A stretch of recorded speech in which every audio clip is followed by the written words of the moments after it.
আপনার এখানে? আমরা এখানে কেন বুঝতেছেন না? চলেন থানায়, চলেন থানায় গেলেই বুঝবেন আমরা এখানে কেন।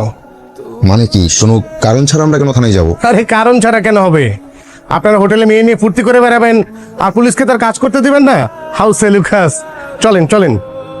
স্যার প্লিজ, সে আমার ওয়াইফ। আরে সবাই প্রথমে ওয়াইফই বলে।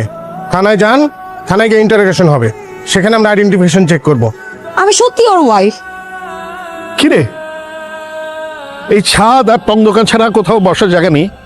যখন এদিকে হয় ছাদে, না হলে টং দোকানে, না হলে বারান্দায়। আরে বাবা, কাজ করবো কিছু একটা কর।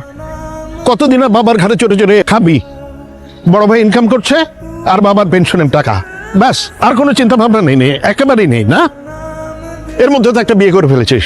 আরে বাবা, বাবা মার দিকে তাকানোর দরকার নেই, নিজের বউয়ের জন্য কিছু একটা কর। কিছু বলে তো হা করে তাকিয়ে থাকিস, ফিলোসফারের মতো। কিছু যদি করতে না পারিস তাহলে আমাকে বল, আমি করি এই বয়সে। কিছু করতে না পারলে একটা মুদির দোকান তো দিতে পারবো না? মামা, তোমার কি হয়েছে? কি বলতেছো তুমি? এসব টং দোকান, কাজ করতে যাই না, কাজ করবা? কি কাজ করবো আমি? ওর তো কাজ করে পড়ালেখা আমি করতেছি। আর আমি সামির ভাইয়া না, আমি ফারহানা। তোর সাথে কথা হয়েছে সামিরের? ফোন দিছিলি? ফোন দিছি অনেকবার, ধরে নাই। আবার দিবি? কিভাবে দিব? আমাকে তো ব্লক মেরে দিছে। ব্লক মেরে দিছে তাই বলে কি ফোন আর দেওয়া যাবে না? মামি, ব্লক মারলে আর ফোন দেওয়া যায় না। তোর মামার অনেক কষ্ট হইতেছে সামিরের জন্য না? হ্যাঁ, স্বাভাবিক না? তোরও কি অনেক কষ্ট লাগতেছে?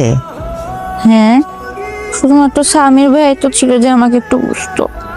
সামির ভাইও চলে গেছে, মনে হয় না কখনো আসবে। কি হবে মামি? তোদের সবার কষ্ট লাগে, কষ্ট লাগে না শুধু আমার। আমার স্বামীর বুঝছস, পেটের থেকে নিউমোনিয়া নিয়ে জন্মাইছিল।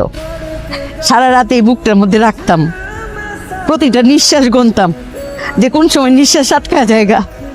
আমার সবচেয়ে কষ্টের বাচ্চা কিন্তু স্বামীর। কি কষ্ট করে রাখতাম, ডাক্তার বইলেই দিছিল সারা রাত ওরে পাহারা দিতে হবে, ওর নিঃশ্বাস সেকেন্ডে সেকেন্ডে গুনতে হবে। আমার স্বামীর কিন্তু সবচেয়ে লক্ষ্মী বাচ্চা। আমার জন্যে আমার স্বামীর টান সবচেয়ে বেশি, কিন্তু কোনো সময় না আমিও বলি নাই স্বামীর তোরে অনেক ভালোবাসি, সেও বলে নাই আম্মা তোমার অনেক ভালোবাসি। এখন এখন বলতে ইচ্ছে করতেছে স্বামীর তোরে আমি অনেক ভালোবাসি, এই জন্য তোরে সবচেয়ে বেশি শাসন করছি যেন তোর জীবনটা অনেক সুন্দর হয়। অনেক কষ্টের বাচ্চা। আমি জানি মামি, আমার স্বামী